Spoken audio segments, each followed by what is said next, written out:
Welcome, everyone, to Coffee Social. Hi, Jonathan Howard. Hello, Mimi Langley. It's a big one today. No, literally. There's a lot of people on this episode.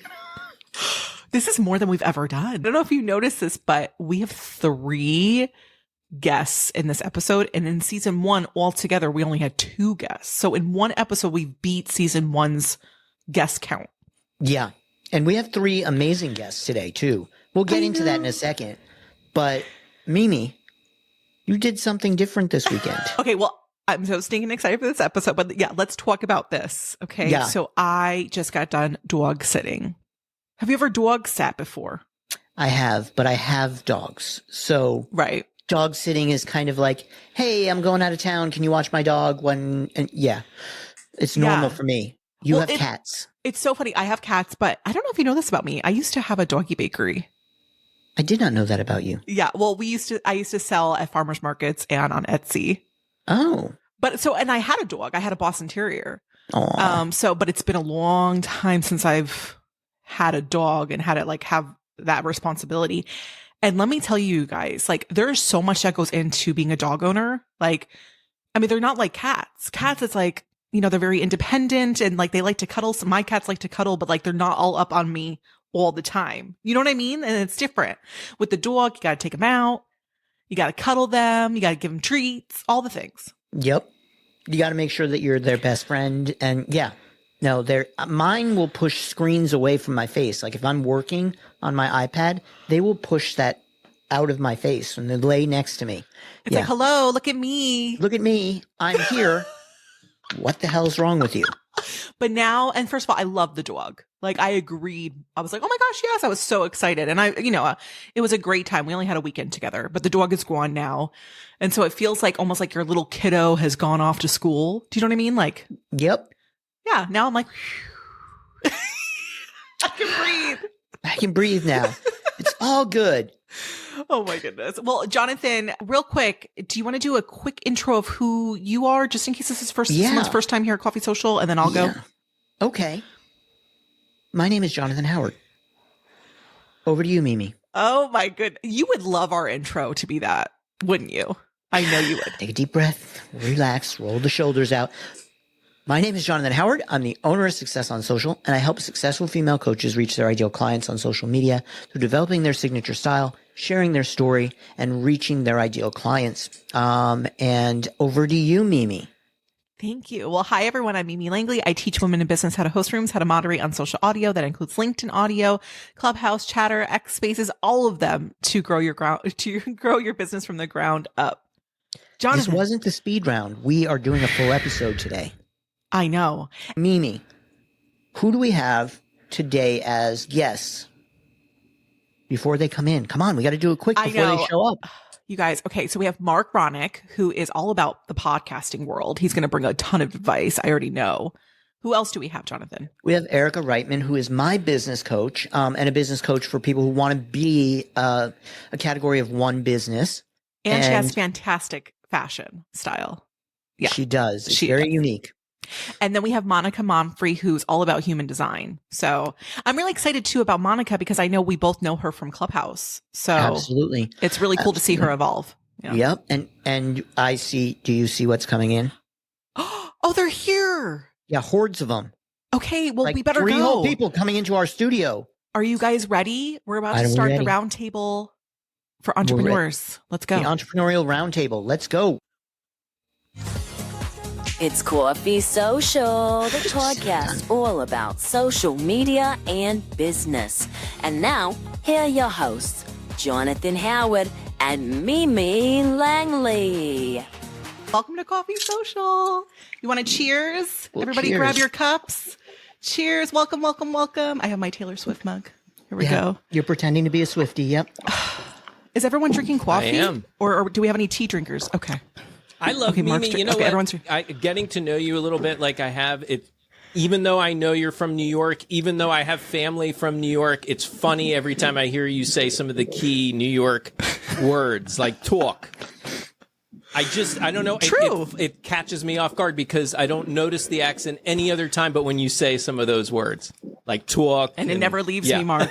It never leaves me. I haven't lived in New York for a long time. I love it. Shh, you're not supposed to say that. Okay, I live in New York right now. Okay, there you go. Right now in my imagination, because I've lived so much in 2 years. Oh my gosh, you guys, thank you so much for being here. We appreciate all of your time, and we knew that the three of you would be perfect for this roundtable. So, Jonathan, do you want to go ahead and kick us off? Yeah, and actually, this first kind of question/intro goes to Erica. So, okay. Erica, we were just talking about it. You worked for the real life Mr. Big. You've had your own 6-figure interior design business. You've written for HGTV.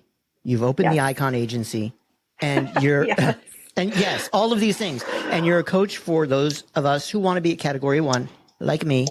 But my question for you is, what would you say your biggest accomplishment is as an entrepreneur? Ooh, biggest accomplishment. I honestly feel like my biggest accomplishment is getting to know myself as an entrepreneur and really not being afraid to lean into that. Getting to know the things that I like to do, that I don't like to do, that I'm not so good at doing, that I'm really good at doing. Because I think that most of us, when we start out, we're typically coming from some type of a corporate background. And for me, none of that shit mattered. Like, nobody cared what I liked to do, what I didn't like to do. My job was my job, and I needed to just figure it out. I think, like, finally, like, getting myself to this point where I realized, like, I am sitting in the CEO's office in the penthouse suite with the glass, like, overlooking the entire city. And I get to decide what I want to do every single day. Is just the most fun and the most empowering place that I've reached in my business. I do have to sometimes remind myself that that place exists and get myself back there, but that really feels like an unlock that I just always go back to as a business owner. I love that. So for me, I feel like that's like finding yourself and understanding that you can do what you want to do in your own business, because we didn't ever have that freedom before. So I love that. Yeah. Mimi, I'm going to throw it to you because I know you want to ask Monica a question. Okay, Monica, so you have worn many hats, all right? So you were a teacher, a yoga instructor, you're a keynote speaker, you've been featured in the New York Times, you are a 6-figure business coach, entrepreneur, like, girl, everything. I love it. And now you're teaching about human design and how you can incorporate that into your content and your course creation as an entrepreneur. So I love that human design is like the thing right now. Here's my question to you.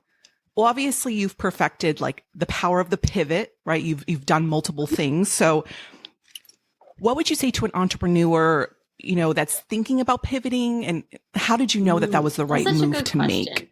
I think, as a teacher, right, we pivot all day long, and I'm still back in the education space. So it feels really natural. And then when I was an entrepreneur, when I was running my business, I actually kind of stopped pivoting. And I found myself really not excited because I was following all the gurus who were saying, like, one offer, do this. You can only be known for one thing in the marketplace. And I actually think that what Erica says when she talks about the being one, it has to go along with pivoting, because when we're known for one thing in the marketplace, we start to sound like everybody else. And so for me, how I knew it was time to pivot was when I started to realize that I just sounded like everybody else. Like, I sounded like every other course creation coach who was out there. And then I was really unhappy. And I actually was having a very successful run of my business, and I decided to close it, took a sabbatical. And I leaned in. I'm a 3-5 projector in human design. So if you know anything about human design and you're listening, the 3 means that, like, we're truly the F around and find out folks. Like, we're factful all day long. And I just decided, like, it was time to stop doing what I was doing. It wasn't making me happy, and to just pivot and lean in. And I think that that's not everybody is met. Like, not everybody's design is just go and pivot and turn around. By the way, I was a dancer too. I don't know if y'all knew this. So, like, I pivot all day. Like, I used to pivot was my favorite step. But I think it's just important just to do it. And so for me, it was stopping everything, not listening to everybody who was telling me, do this, and just do what feels good. And the reality is when I pivoted right back. I actually worked back in corporate. It's funny when Erica's talking about that. I work as an educational consultant, and I travel the world teaching curriculum. And it's exactly the right job that I needed. And I had to pivot into something that the unknown so that I could see if it was right for me. And I think sometimes as entrepreneurs, you weren't afraid to walk out the door and start your own business. Don't be afraid to, if your business isn't making you happy, to stop, put one foot in front of the other, and only do a half pivot. You don't have to pivot all the way around. Just half pivot and see what happens when you try something different. You did it when you left your corporate job. You can do it in your business. Can we all just like breathe for a second? Like that was like some permission. Thank you, Monica. And first of all, I feel like I'm a projector. I don't know if there's multiple projectors in human design, but I don't know. That word just speaks to me. So awesome, girl. Jonathan, we have Marc. She just likes that word. She doesn't know what it means, but she likes the word. Marc, you have done equally as many things in not only the podcast industry, but in other things. So you co-founded a promotional products business. You freelanced for Red Bull Records, which I did not know that. You were hired to develop and grow fantasy sports, which was very cool. You're a fantasy sports fan. And you've worked on a whole bunch of other popular podcasts. Now you're hosting a daily, every single day, daily podcast, the Podcasting Morning Chat.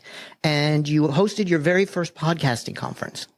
But I want to ask you, what would you say is your most significant impact on the world of podcasting and business? On the world of podcasting. That is really tough. I would say probably I'm looking to honestly still make an impact on the industry. I actually, for many years, kind of kept to myself. I had clients. I worked with different podcasts, like you pointed out. And as far as the industry goes, I kept quiet. I felt like at the time, this was years ago, but I felt like there are competitors and I don't want to associate with competitors. That was my attitude. And once I actually started my business, Ironic Media, that I started a handful of years ago, that started to shift for me, especially because it happened right when I started, right around the pandemic. And I realized that people needed help podcasting. I wanted to help people, and it's hard to say. I think really what I ended up doing was impacting individual podcasters by proving to them that really anyone can indeed have a podcast. It's a matter of multiple factors, including planning, knowing who you're talking to, right? And developing content that those people really want or feel that they need in their lives. So I think the way I'm impacting the industry is by working with one podcaster at a time. And in my morning showcase, there are multiple podcasters at one time that I'm helping, but really helping people recognize that anybody can do this and all you need is the blueprint how, and that's where I come in. So I think that's probably the most significant of an impact I've made on the industry. I would say it's a pretty significant impact. And this show here wouldn't be around if it wasn't for you, because that's cool. You get us working on these things and making sure we're doing them right. So can I point something out? Sure. No. Do you see what I have right here? What? Do you see what I have right here, Marc? I was going to point that out. I was going to point that out earlier. I noticed it right away. She's got a mic stand, an actual arm that's holding the mic instead of her human arm holding the microphone. I love it. I was like, I have to install. It's been sitting in a box, I kid you not, for almost 7 months. And I'm like, I need to do this for at least Marc's episode. I need to have this thing. Congratulations. She said she was going to. It looks very professional. Mm-hmm. Ooh, okay, thank you. I only take my fashion advice from Erica. I love that. Okay, awesome, but, you guys. Mimi, that makes a big difference, like Erica just pointed out, right? Like it shows some professionalism when you're just sitting there doing your podcast, holding the mic, and it's making all sorts of noise as you're holding the mic. There's a lack of professionalism, even though I know you are a pro at what you do, but it's the image. Right. So to Erica's point, there's something to that. Yes. And now I just need to get one of those, it says Coffee Social on it. Yes, you know those what are I'm microphone talking about? flags. Yeah, I need to get one of those. And then we'll be all set. Right. All set. All right, Jonathan, I know we have a fast round of questions that we want to ask our entrepreneurs. Did you want to kick off the first question? I can. You made me close all my tabs, and then I had to go back and open them. But it takes a lot to have a successful business as an entrepreneur. So what would you say, and we can all answer this question, what would you say is the most important thing to pay attention to if you want to have a successful business? I guess I'll go. Okay. I think for me, it's paying attention to the amount of time that you're spending on all of the different things that you do throughout the day. Because once you can recognize that time that you're spending and maybe spending poorly, right, where this could be something that I could contract out to somebody else or hire somebody else to do that task, I think that was the biggest lesson I've learned so far, because initially I just felt like, well, I'm the entrepreneur. It's my business. I'm supposed to be doing all the things. And I got overwhelmed pretty quickly. And as you guys know from podcasting, that editing piece alone can take hours sometimes if you're not careful. And that, as an entrepreneur, is not where I should be spending my time. I need to be spending it more on my clients, on building my business, etc. So that's what I would say, is paying attention to how much time I'm spending on stuff, and then identify the things that I can farm out. Right. Since I asked the question, I guess I should give an order so we'll go to Mimi and then Erica. Oh, I'm participating? Yes, you are. Oh. I said everybody. Against these 3 seasoned entrepreneurs? I'm a little nervous now. It's not against. It's not a competition. Okay. Speak for yourself, Jonathan. I think for me, well, I speak a lot to new entrepreneurs, aspiring entrepreneurs. And so for me, I have to pay attention to what I define success to be, because I find myself comparing myself a lot. I'm always in the comparison trap, and, pay attention to your mindset, work on the mindset, I think will help you go far. At least that's what's happened so far for me, is getting that under control. Mindset, and I'll let Erica say it, but Erica has a saying about that mindset. So yes, it is very important. Over to you, Erica. Yeah, not to be boring, but that was what I was actually going to share about too. Probably my most known catchphrase that I say a lot on social media is "your brain is a dick." And as much as it's not necessarily the sexiest or most fun answer, what I have found again and again for myself is there is no skill that I could learn, no automation I could set up, no sequence I could have in place for myself that is ultimately really going to matter if I cannot figure out how to wrangle my dick brain, because it is just always at work. I am like a ninja level, at anything that will potentially mess me up, like 3rd degree black belt. And it all kind of comes from my mindset. So this is something that I have spent probably the most time working on, practicing, because that's something else too. I remember thinking, like, as I started to figure out how to wrangle my dick brain, I thought like, oh, cool, I can solve every problem I will ever have now. So I probably won't have problems anymore. And I figured it all out. And you never figure it all out. It's something that you will always continually have to work on. But for me, stuff that would kind of like knock me out for 2 weeks, 2 months back in the day, I can now kind of deal with in a couple of hours. So progress there. But that really has been for me the most pivotal and important thing as a business owner. Jonathan, does that mean I go last? Oh, I was going to have you go next, but thinking what I was going to say, because I was like, I could say energy, I could say this, but I think the number one thing is to pay attention to is your money. And I don't mean like how much money are you making, but the cash flow matters. Like I think I did so I started my business as a side hustle. So I never really worried about cash flow because I always had a salary. Right. So even though I was making 6 figures, I had a salary. The minute I went into entrepreneurship full time, I didn't think about cash flow. And I think so many of us who are not us, but so many entrepreneurs, and I would say I'm in this space right now too, cash flow is tightening up. And so if you're not paying attention to your cash flow, then it is hard to like wrangle your dick brain. I love when Erica says that. Like it's hard if you're not You think that every single day is like, I have to go make $1,000 today, or I have to go do this. But you're not really thinking about cash flow. And that's something, again, I didn't think about because I had a salary. It was a side hustle. And that's a challenge when we talk about pivoting, is like, know your money and also recognize that like $10,000 a month in entrepreneur speak is really not much if you're paying attention to your cash flow.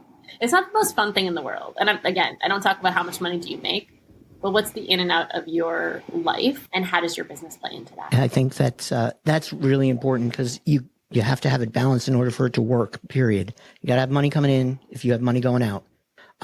So mine was going to be, I had two I was playing with because I figured I'd go last and would have to have an alternative, but I'm going to say your goals, having realistic goals, celebrating those wins, and understanding what you can and can't do in a day. Because many times as an entrepreneur, we think that we can do 25 things on our to-do list, and really what we can do is one. So those other 24 keep getting pushed, and then we keep beating ourselves up because those 24 never get done. So that would be the one that I would say is just making sure you set realistic goals and then celebrate the wins, because that's important. So, Mimi, I love that. What is our next question that we can and this one I'm not answering. You're not answering. Okay, well, you're asking it so you can set the rules. Can you guys remember a time in your business when you're like, I have made it? Like, this is the moment. Like, I've reached it.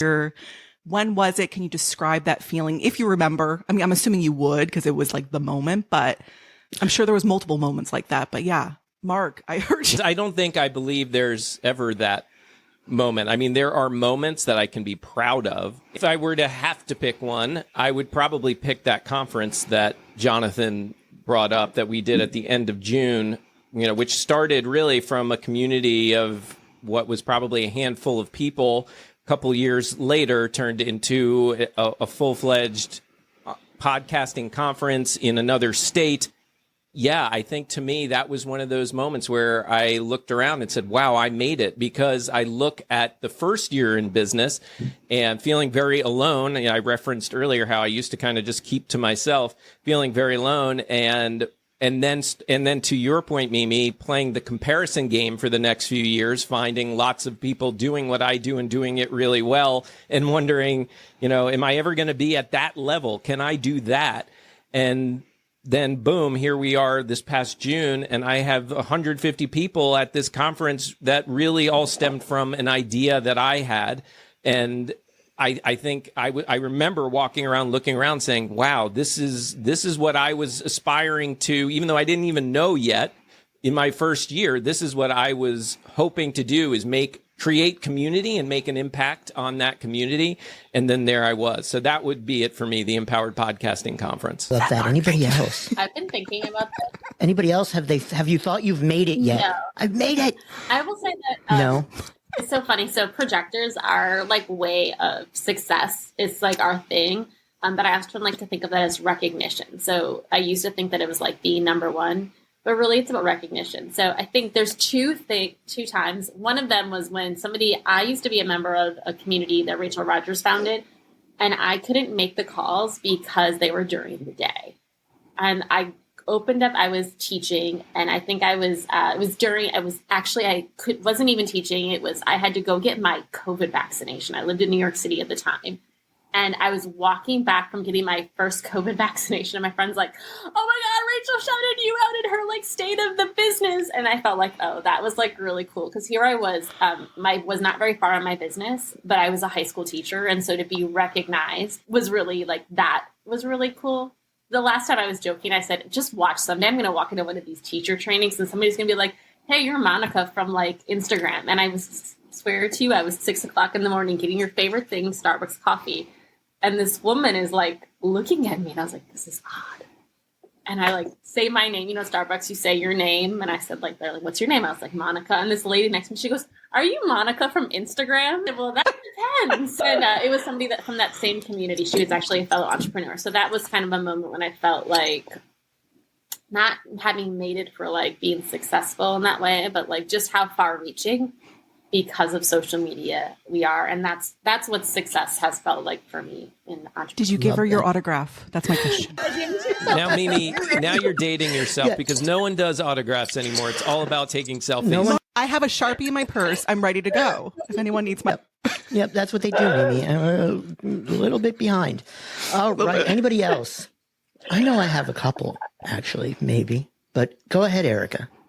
Well, I was going to say, and I love that we're talking a little about human design because I love it too. And I am a manifesting generator. So the pivot is like part of who I am. I used to look at pivoting like, oh, I failed and I can't stick with anything. And I just always have to be doing something new. And now I know like this is literally a part of the fabric of my being. I need to be pivoting and doing new things all the time.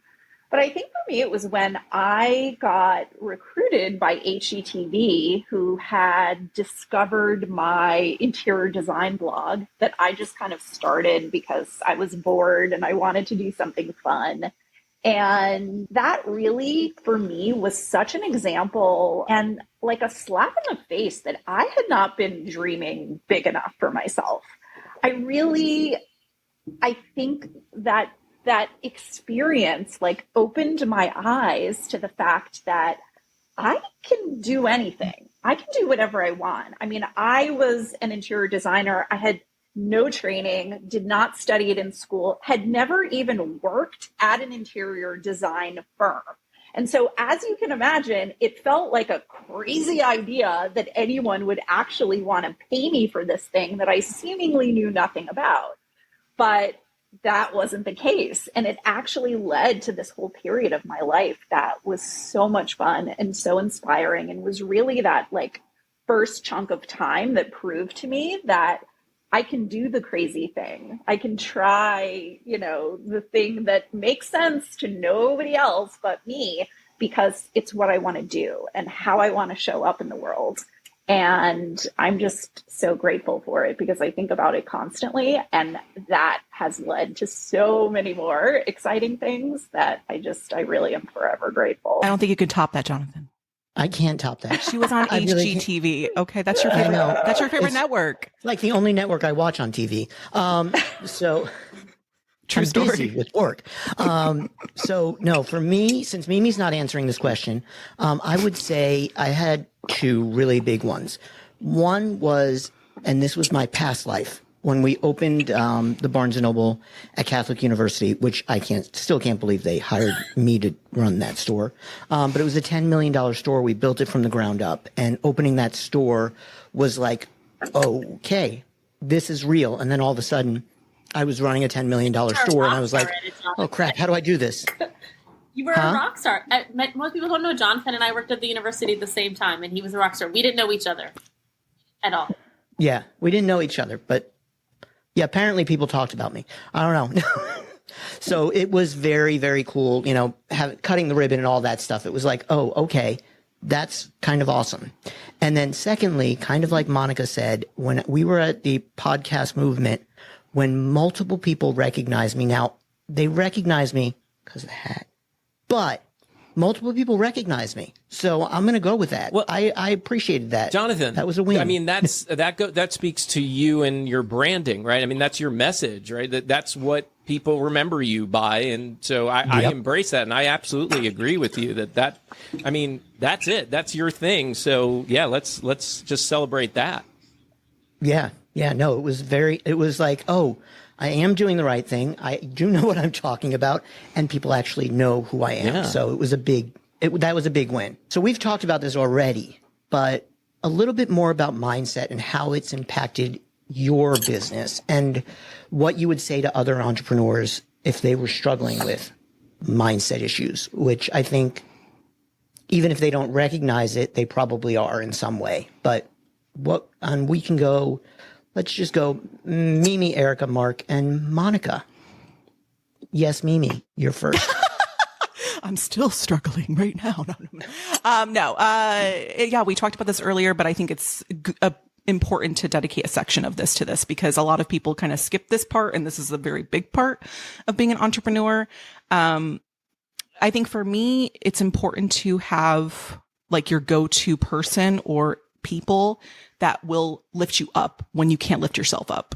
Because sometimes sometimes it can get really hard and you just want to throw in the towel and you talk bad about yourself and you just feel very defeated. So it's nice to have somebody else who can kind of come in and, lift you up when you can't lift yourself up. So I would say that when you're struggling, have that go-to person. Doesn't have to be a ton of people, but have somebody who understands.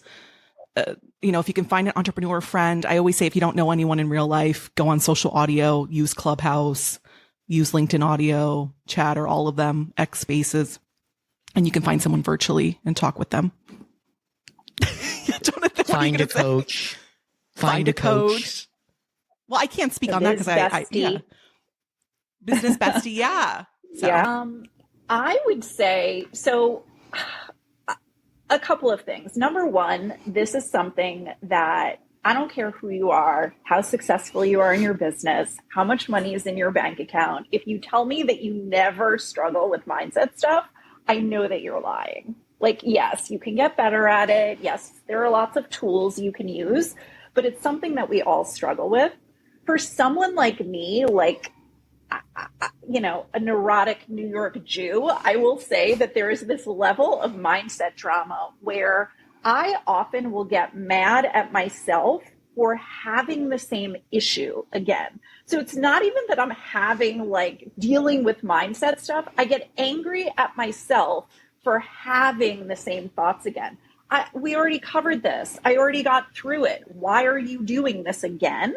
And it's like this extra layer of ridiculousness that our dick brains will add on to things that I just, I think if you're someone who is kind of deep in your head a lot, you do sometimes maybe like me spin out a little bit. I just think it's good to be aware that you might be doing this too. And instead of beating yourself up for having the mind drama, I would highly suggest you just leave that alone and spend your time figuring out how to deal with the mind drama, because you're never not going to have it. It's always going to be there. It used to feel to me like I would eventually get myself to the top of this mountain. And what I realized is I'm never getting to the top. However, I've now figured out I can bring a nice picnic. I've got a charcuterie board. I'm climbing the mountain. I have my iPad. We'll watch some Netflix movies, but we are never going to get to the top. And that's just how it is. And that's totally fine. Am I next? You are next. And I saw you raising your hand as Erica was talking. Yes, I'm one of those people, those entrepreneurs that I'm always in my head. Yes. And that's something that I work on regularly. And that was going to be, I don't know who said it, but getting a coach is one that's big for me. I'm always working with a coach. I've had different coaches. I find that after a certain amount of time, moving on to a different coach just for new perspective and new challenges works very well for me. Another thing that I do to work on mindset is I save the positive feedback that I get as often as I can and use it in those moments where my brain is being a dick and where I am having a hard time throughout the day thinking, what am I doing? Is this really what I'm meant to be doing? All those questions. And then I go and look at this feedback, and that's my reassurance. That's my reminder that, yeah, I am making an impact. I am doing things that's helping people, and that can sometimes help. Not every time, but it does help a lot. So I like to go back and look at those. And the biggest thing for me as far as mindset that I've incorporated in my life over the past few years was right around when I started my business. I created a morning routine for myself. It's pretty much a non-negotiable. It's Monday through Friday. I give myself the weekends. I am naturally not an early bird, but I have trained myself to be one. I read a book, that the 5 a.m. Club, and that really changed everything for me. I get up at 4:45 every morning. First thing I do is drop and do some push-ups just to get myself awake. And then I start my my morning routine at 5 a.m. I start with a workout, 20 to 30 minutes. I follow that with usually meditation, sometimes meditation and journaling, but I've gotten kind of, that's an area I need to work on again. I've kind of gotten out of the journaling habit, and I know how powerful it's been. But meditation at the very least, and then that last pocket is to spend some time on growth, on personal growth, or it could be professional growth too, but it's giving myself another half hour or so to focus on those things that I want to improve upon that might get in the way if I try to do it in the middle of my workday. So having that early hour or so in the morning to focus on things like that I just shared is usually the best for me, because otherwise I won't do it. Even if I say I'm going to do it at 12 o'clock at lunchtime or what have you, I just won't do it. So the morning routine has really been a huge help for me in keeping my mindset in a good place. I feel like Marc was looking right at me when he said the 5 a.m. club. Oh, yeah? Because he knows I'm such a morning person. Yeah, you're such a morning I'm person. not, you guys. Yeah. I'm Yeah, not. no, You think not- with a little one, you think with a little running around, I would be up really early, but no. I'm like, let me sleep. But I love that, Marc, because that's not the first time we've heard that. A lot of successful entrepreneurs are morning people. So I really like that you added morning routine to it. Yeah, it was a big help. And yeah, I heard that a lot too. And then I heard Robin Sharma, the author of that book, I heard him on, I think, Jay Shetty's podcast and talking about this book. And it just all made sense. It all finally clicked. Like, why are these entrepreneurs and business people that are so successful constantly talking about a morning routine? And he really... He explained it so clearly that it was a no-brainer to at least give it a try. And it was tough. It was 66 days straight to get into it. And again, as the more of the night owl, that really felt impossible. In that first week or two, I was cranky as hell. Like I just did, and I was going to give up as well. And actually my coach had told me, listen, just I think this was a week in. He said, give it 21 days. And at the end of those 21 days, if you still feel miserable, if you still feel like you're not getting enough sleep, if you don't think it's working, then reassess and make that decision, but give it 21 days. And once I gave it the 21, the next however many to get to 66, because I don't do math, that really, I was all in at that point. I didn't need to even stop and assess, because the challenge was 66. I was almost halfway through, and I just went all the way through. 45, Marc. Thank 45. you. He's our math problem. guy. Yeah. Monica, did you have anything you wanted to add? I mean, I think that I actually don't work with a coach right now, like a one-to-one coach, but I think what helped me with mindset was finding a tool that allowed me to see myself, because a lot of my mindset was conditioning. I was told, like, you're too loud, you're too this, you're like, dim your light a little bit. And so some of my mindset shit was really other people, like, internalizing what I had heard so that I could be successful in society, in teaching. I needed to get a 4 on my evaluation. And so for me, what helped me, and again, not obviously I use this with clients, but I loved human design, and it helped me see. I think we live in a space right now where people are talking about ADHD and autistic adults and so much of this. And for me, human design helped me to realize, like, why I was disruptive inside of staff meetings. I'm a projector. Like, I've got a lot of ideas, and I really think you should know my ideas because they're really, really good ideas. And then being told to be quiet, to, like, dim my light made me feel like I was less than. So understanding my own personality, my own self was really key.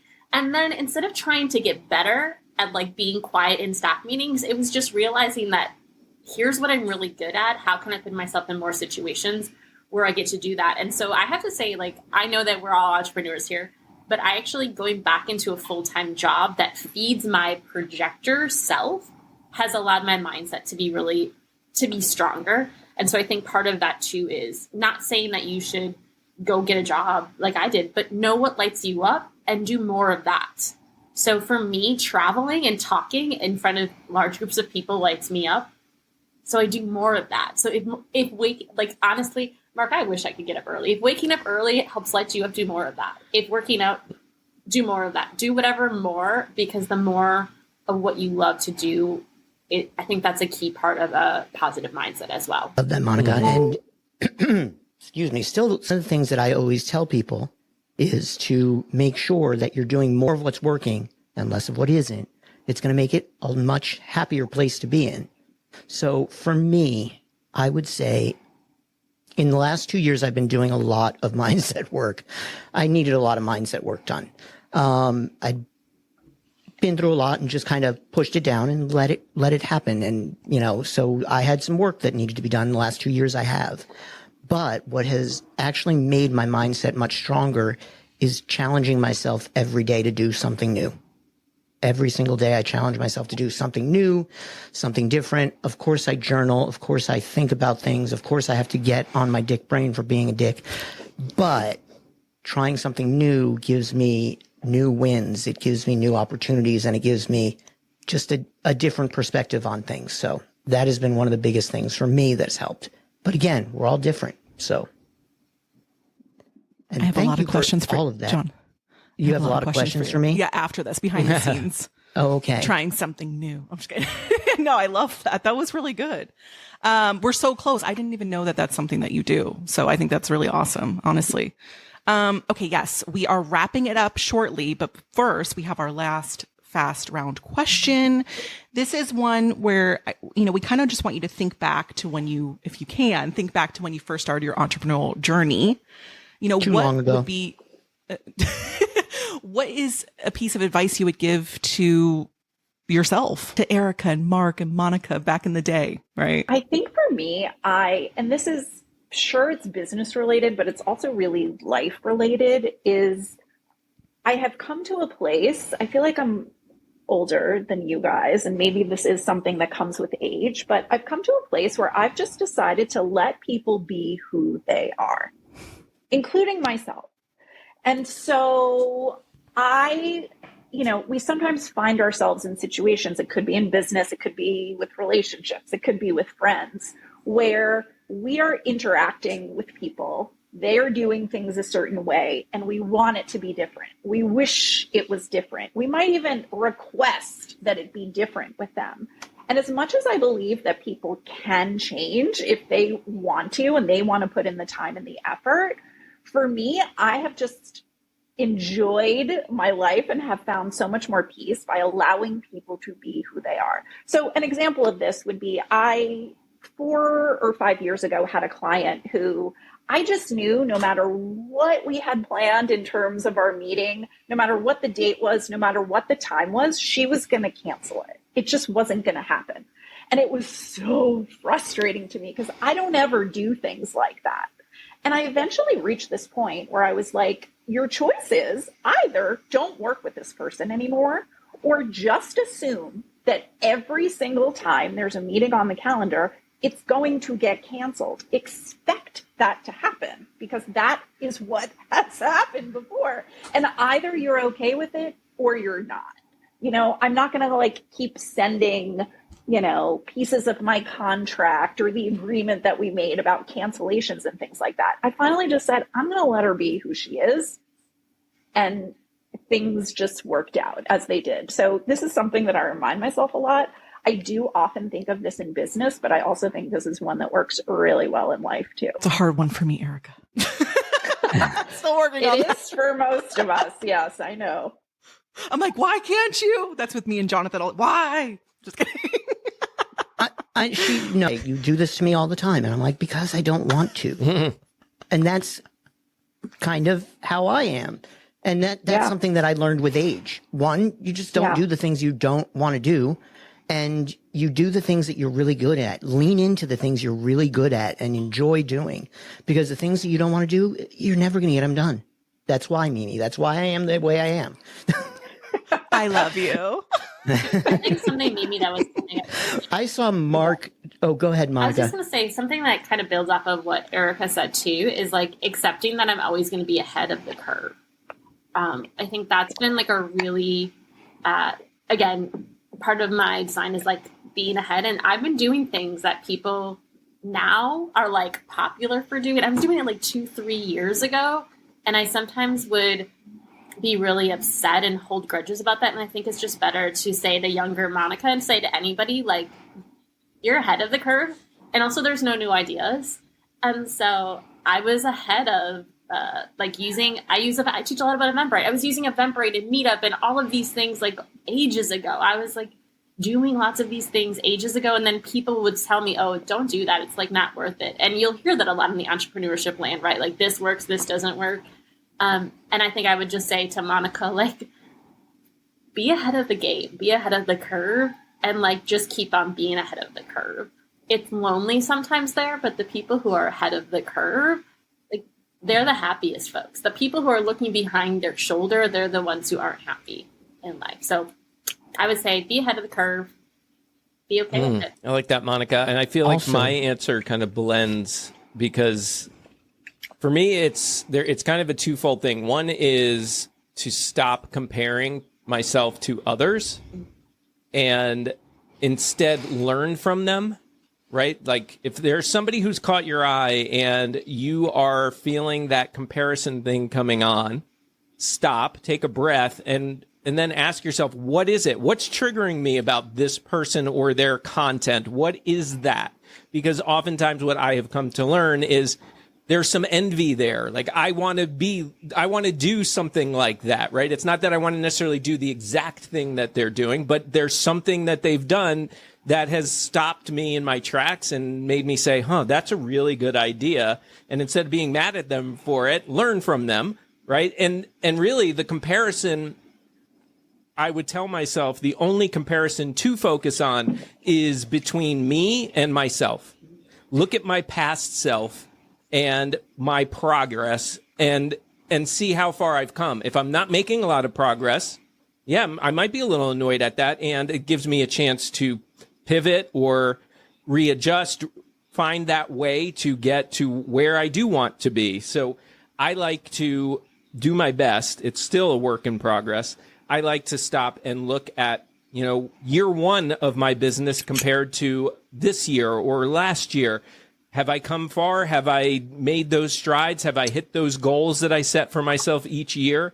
And that makes me feel a whole lot better than making up a story about that person I see on the other side of the screen and thinking that they're doing X, Y, and Z and they're such a success, and then feeling bad about it when I don't know shit about those people. All I know is myself, so that's the person I should be focusing on. I love that, Mark. And Mark, what did you write down for us in a big black marker? It looked like. I was writing down my notes, and I wrote. Oh, okay. I wrote down "learn from others" was one of the things I wrote down here instead of. It looked like you got a big black marker out and wrote something on a piece of paper. I was like, "What is he holding up?" That was this. I think that was your favorite cup that I have here, the Stanley mug. Stanley mug, yeah. Oh, I can't believe you brought that, Mark. It's so terrible. To Erica. Just wanted to say, I wanted to share a little mindset trick that's based on exactly what Mark was just sharing about. And I call this my add to cart trick. And this was specifically something I put together for a client years ago. She actually, even though I was her business coach, she really was at a place in her life where she wanted to find a partner and be in a relationship. And it felt like everywhere she went, every friend she had, every time she went onto social media, everyone was coupled up, getting married. Like she just couldn't go anywhere without feeling like everyone's in a couple and I'm not. And she told me it started to feel like the universe was just like laughing at her and throwing this all in her face.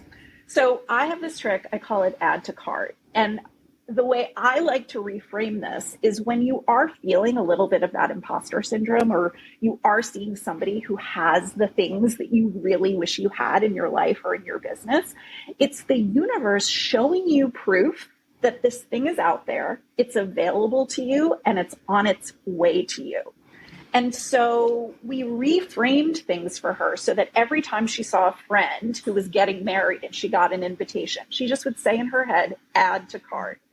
And it became this thing where it was now fun to look for these examples. It was fun to share in the excitement of all of these other people who were in couples or falling in love or doing all of that, because she knew the universe was going to be sending this her way, and she was seeing the proof of it everywhere. So I do this to myself all the time. I literally am saying in my head, add to cart.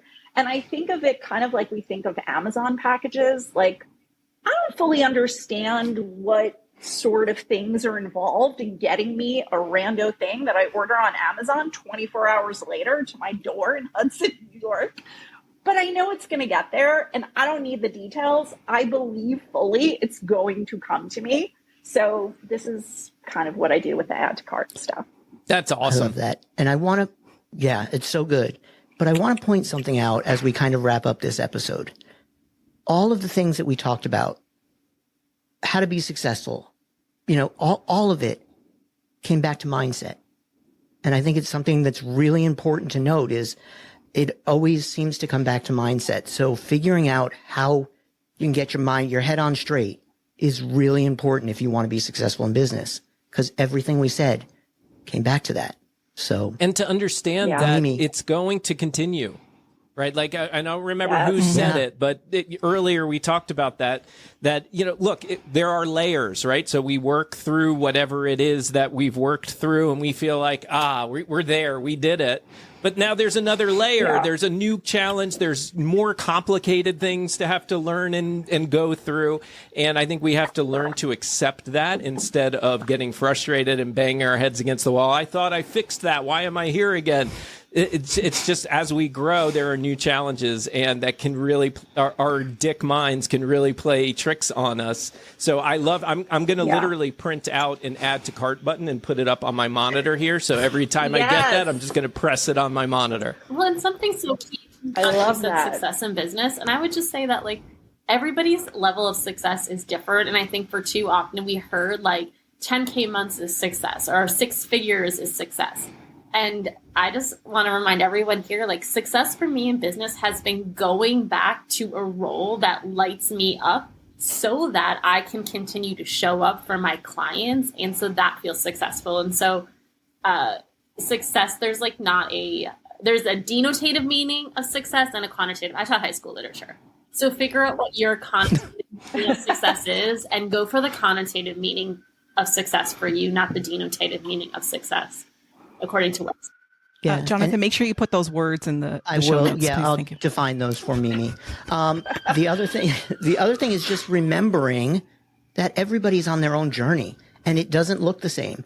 And I don't want to follow Monica's journey because I'm going to learn lessons that Monica needed to learn, not the lessons I needed to learn. And that's just going to put me further behind. So follow your journey, do the things that you need to do in order to get to where you want to be in life. And you decide that. Nobody else can decide that. You decide that. Jonathan? Yeah. I don't want this to end. I was going to say, can we do this every week or something? I'm enjoying this a lot. Yes. I've been wanting to do one of these on Instagram regularly, so yes. No, all of you are coming back. We hope you do come back. Absolutely. Okay, good. Okay, yes. Absolutely. Okay, so I'm always a heck yes. We love you, Monica. Okay, so we want to have you guys tell us where can people find you, because all 3 of you are brilliant. So would love for you to tell the Coffee Social audience, where they can find you. Eric. Yeah, you're okay. Erica, I would love for you to go first. Yes. You can find me on Instagram and on TikTok. Just my first name and my last name, ERICAREITMAN. Would love to hang out with you in either of those spots. Mark? You can find me on Instagram at Marc Ronick, and that's Mark spelled with a C, and Ronick, RONICK. You can find me on Instagram there, or you can find me on TikTok. And yes, I need to just pick one handle. TikTok, you can find me at Ironic Media, IRONICK Media. You can find me there. Otherwise, my website would probably be the best place to find all the things I'm up to. That's ironicmedia.com. Monica? You can find me also on Instagram and my other favorite platform, which is Threads. I'm at Monica Monfre everywhere. I need to get more consistent with TikTok, but I love to drop some fun things over on Threads. So come say hi there and on Instagram at Monica Monfre. And I'm on LinkedIn too. Are you guys on LinkedIn? Yeah. No, but I need to be. I'm shocked. As entrepreneurs, I feel like we should be saying I LinkedIn. am, but I never go there. Yeah. Yeah. Okay, well, we'll make sure everything is in the description, in the show notes. So you guys can click away to follow these three amazing people. Jonathan, I think we should just go into the most important question of them all. We should, because I have to go. I know. I have a session guys, like 3 minutes ago. We need you to be honest, and it's going to be the first option.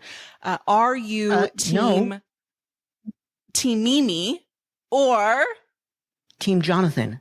Which, hello. Are you guys asking us not to pick, vote. Erica, I'm looking at a you. favorite parent right now?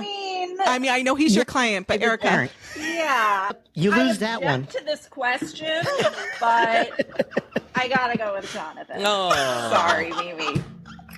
Okay, come on, Sorry, Mark. Mimi, and don't hit that arm. Mark, I'm going to take this off and throw it across the room if you don't say Team Mimi. I think my sound doesn't work. You can't hear me at all. Sorry. So Very smart. Clearly works with, yeah.